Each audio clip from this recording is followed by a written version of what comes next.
It's a beautiful day here, and forgive the chaos and the camera jumping around, but I'm outside today. I'm in a park.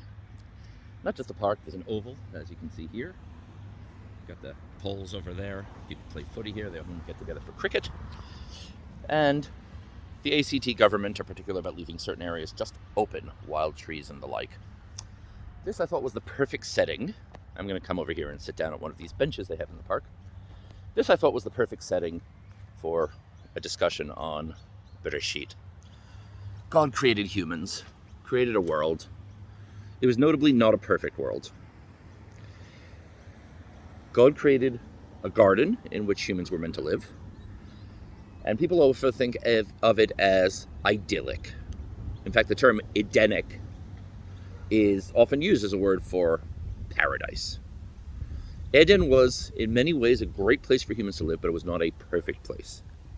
It's said that God put the humans into the garden, le'ovdah u'shomrah, to work it and to keep it, or to guard it, if you will.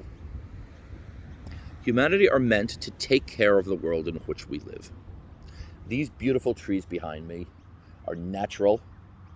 They are God's creations. Yet, the building over there, the oval, nicely mown and got the footy posts and everything, are no less God's creations insofar as God gave us intelligence, the intellect to make our lives better for ourselves. But the number one rule in nature is you don't foul the nest. We were put on this earth to work it, but another translation of the Ovdah is to serve it. In a sense, we are servants of the earth.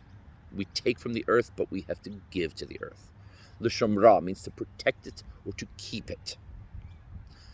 Our job is to take care of that which God has given us, to look after it. It's said that the greatest tzaddikim, the greatest righteous people in our history, have always been particular about their personal possessions.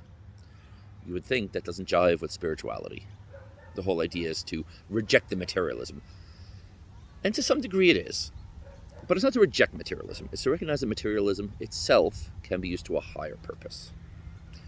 They were particular about their personal possessions because they figured if God gave this to me, he must have some use that I am to make of it in my service of him. God gave us this land as a place to live, to keep us, to serve him. But just as the land keeps us, we are obligated to look after it. God wants us to make this world as good a place as we can. Yes, God wants us to master the world, to use the wood from the trees, but that doesn't mean you lop down an entire forest. It's okay to pave over a bit of an area because you need a car park or because you want to set up a cricket pitch. That's okay, but you have to be reasonable about it. You have to take care of the earth and its creatures. We are not apart from nature, we are part of nature. We need to take care of the world God has given us, which he intentionally made imperfect, to teach us the lesson that there is always something that you can do to make the world a better place, and thus, as our sages say, to partner with God in the act of creation. Wishing all of you all the best for this week of Bereshith, and Shabbat Shalom.